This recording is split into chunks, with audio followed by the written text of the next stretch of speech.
Hello everyone, मैं हूं अनम कुरैशी। ये मेरा यूट्यूब का पहला वीडियो है। मैंने काफ़ी शॉर्ट्स डाली, उस पर लोगों का मुझे बहुत प्यार मिला और मैं चाहती हूँ आप लोग इस रेसिपी को भी बहुत बहुत ज़्यादा प्यार दें। चलो, आज मैं बनाने जा रही हूँ हमारे स्टाइल में mix veg home style. Let's start. पहले हम नॉन स्टिक का पैन लेंगे, उसमें 2 टेबल स्पून ऑयल डालेंगे। ऑयल डालने के बाद ज़ीरा डालेंगे, करी पत्ता डालेंगे, उसे सॉटे करने के बाद कांदा डालेंगे।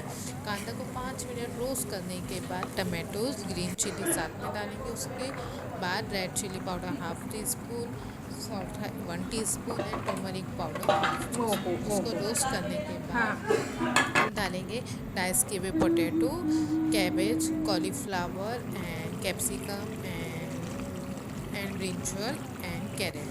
Then we will roast it more, and after that we will add some peas in it. Then we will cook it on a slow flame.